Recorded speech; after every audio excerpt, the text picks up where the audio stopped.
केडिया साहब, बहुत बहुत स्वागत है आपका। धन्यवाद हमें समय देने के लिए। Sir good morning. बताइए क्या हो गया कोहराम अमेरिका में? क्या दिख रहा है? क्या अमेरिकी बाजार टॉप बना चुके हैं? हल्के फुल्के करेक्शन है? बड़ी मंदी आ रही है? पहले वहां से ही शुरुआत करते हैं सर। अपनी अनिल जी, पिछले सप्ताह भी और उसके पिछले सप्ताह भी ये बात हुई थी कि नैस्डैक में एक बड़ा टॉप बन रहा है और जब वो सिग्नल कंफर्म हो जाएगा तब हम उसको रीइंफसाइज करेंगे।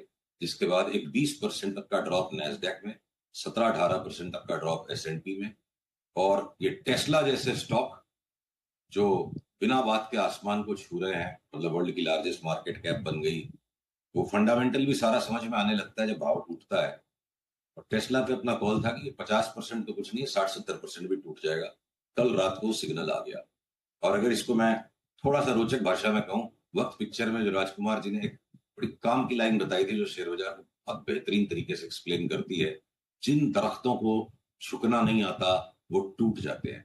3% का फॉल एक सिंगल दिन में है। और जिस तरह से नैस्डैक एसएनपी इस तरह से इतरा रहे थे कि हम जो सेल कॉल भी ले रहे थे तो लोग हमें विस्मय की नजरों से नहीं, ऐसे देख रहे थे जहां कोई पागल खाने से छूट के आया है। तो जब इस तरह से कोई बाजार इतराए कि उसमें करेक्शन की भी बात करना गुनाह होता है, वो बाजार फिर करेक्शन नहीं देता, क्रैश करता है। तो आई थिंक नैस्डैक और एसएनपी का क्रैश शुरू हो गया है। नेस्डेक और आईटी करेक्शन, लेकिन जो 50 साल में पहली बार लगातार 10 दिन डाउ गिरा है उसका क्या? देखिए, ऐसे रोचक स्टैटिस्टिक्स आएंगे और इन पे हर समय कोई बहुत ही बुद्धिमानी की बात खोज पाए मुश्किल लगता है। एक और बात है, हम ऐसे भी डाउ जोन्स को इंडेक्स मानते नहीं, वो तमाशा इंडेक्स नहीं है। टी स्टॉक्स के प्राइसेस का एवरेज ले लिया, वो एक न मैथमेटिकली या स्टैटिस्टिकली कोई कंसिस्टेंट चीज नहीं, वो तमाशा है, वो इंडेक्स नहीं है। तो बाकी के जो असली प्रॉपर इंडिसेस हैं, एस&पी 500 और नैस्डैक, उनकी चाल अलग ही है, डाउ जोन्स की चाल अलग ही है। तो अनिल जी माफ कीजिएगा, संसार की हर विचित्र बात पर कोई बुद्धिमानी की बात हो जाए ये जरूरी नहीं है। हमारे पास नहीं है कुछ भी इस पे कहने के लिए, क्यों कोई हो बात गया, नहीं, क्या हो गया। डाउ जोन्स एक इंडेक्स ही नहीं, मैं उसको इंडेक्स ही नहीं मानता हूँ। ठीक बात है। सोने चांदी पर क्या है व्यू? क्या और गिरावट बढ़ेगी? यदि हाँ तो क्या है टारगेट आपके? कोई हमारे पुराने टारगेट है नहीं जी, एक बार आए 2300-2400 तक गोल्ड, तभी हम रिव्यू करेंगे कि अब ले लेके बेचने का दौर आ रहा है क्या। बीच बीच में time to time take profits आते रहेंगे। गोल्ड सिल्वर ने जो बीच में थोड़ा सा फर्स्ट फॉल के बाद एक हेजिटेशन क्रिएट किया था, वो कल फेड की रेजोल्यूशन के बाद अब सारी रिस्क एसेट्स में एक तरफा सेल ऑफ बनना वापस शुरू हो गया। बिटकॉइन देखिए, जो बिटकॉइन की अपनी बात हुई थी कि बिटकॉइन यहाँ से बार बार 35% के 2-3 झटके दे देगा अगले 6 महीने में, कल बिटकॉइन ने भी सेल ऑफ दे दिया। तो कल की समीक्षा ये है नटशेल में, रिस्क इज एन अगली वर्ड। रिस्क एक भद्दा शब्द हो गया है। और जिस किसी रिस्की एसेट से एक बार सब हाथ खींचेंगे तो गोल्ड भी गिर रहा है, बिटकॉइन भी गिर रहा है, एसएनपी भी गिर रहा है, नैस्डैक भी गिर रहा है। तो एक बार रिस्क ऑफ की गेम है। अब हमारा क्या? क्या हमारे यहाँ आज से? आवाज नहीं गिरी। जी, अब मैं पूछ रहा हूँ, अब हमारे बाजार का क्या? क्या आज से हमारे बाजारों में कुछ नई गिरावट की शुरुआत हुई है? और जो नवंबर के महीने में हमने लोज देखे थे जहां से एक रिकवरी आई 23,300 के आसपास निफ्टी पर, 49,800, 50,000 के आसपास बैंक निफ्टी पर, क्या वो लेवल भी खतरे में, वो भी टूटेंगे? अनिल जी, अंतोह गतवा तो देखिए बहुत ज्यादा अलग अलग सारे बाजार नहीं चल सकेंगे। पर अपनी जैसी बात हुई थी कि करीब करीब 24,700, 24,600 से एक बार 23,700-800 का डिप आ सकता है। तो हमारा मार्केट पिछले 4 दिन में, पिछले 3 दिन में लगातार गिरता गया। 4 दिन पहले तो उसने बड़ी वॉलेटिलिटी क्रिएट की और लास्ट में ऊपर बंद हो गया। तो भयंकर वॉलेटिलिटी यहाँ बढ़ गई हमारे बाजार में। और पिछले 3 दिन में ऑलरेडी गिर गया था और अमेरिका के साथ साथ आज गैप डाउन हो गया।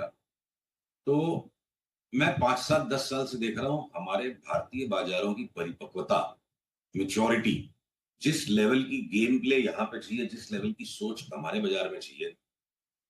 ये कोई भारतीय प्रभुत्व या सुपीरियोरिटी कॉम्प्लेक्स से मैं सफर नहीं कर रहा हूँ। इंडियंस ज्यादा इंटेलिजेंट है, अपना market actually much more sophisticated है और ये मार्केट ने पहले अपनी चाल कर दी।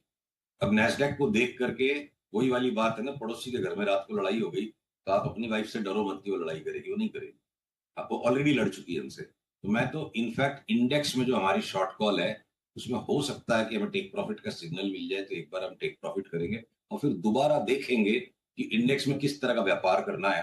पर बहुत सारे स्टॉक्स अब अनिल जी ऐसे हैं, जो अपनी बात हुई थी अंग्रेजों के जमाने के जेलर, आधे इधर आधे उधर, तो एफएमसीजी लेंगे, आईटी के स्टॉक्स को एक एक करके हम शॉर्ट करेंगे।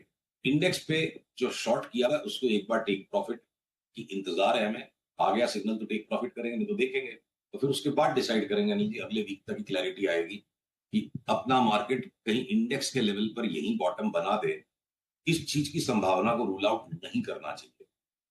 वो बन गया है बॉटम, वो एक दो दिन में दिखेगा, नहीं बना तो ठीक है, रिबाउंड होने के बाद वापस बेचेंगे। बट अगर इंडेक्स पे इस तरह के विरोधाभास अभी भी संभव है, तो फिर सेफर पैसा टेलीस्कोप को कौन से फोकल लेंथ पे ले जाए?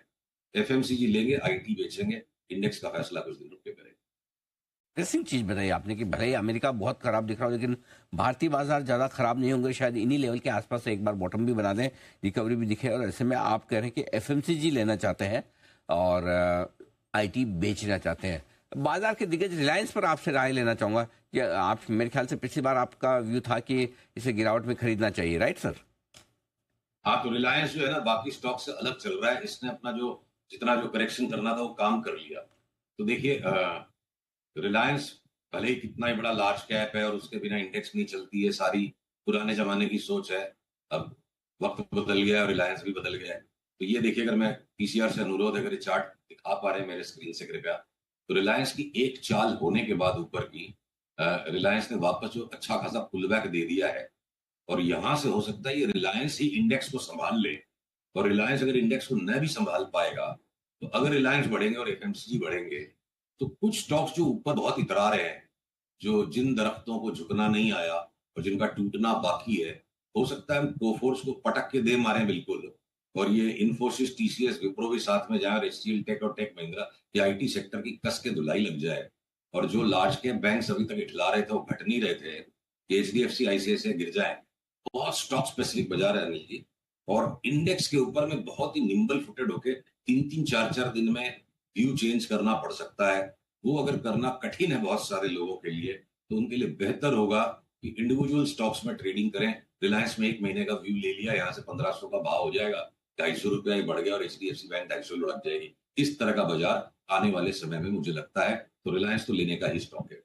परफेक्ट, बहुत ही अच्छे तरीके से आपने समझाया कि इंडिविजुअल स्टॉक्स का बाजार है न कि इंडेक्स का, और इंडेक्स में 3-3, 4-4 दिनों में वोलेटिलिटी के चलते आपको व्यूज बदलने भी पड़ सकते हैं, उसकी तैयारी आप जरूर रखें।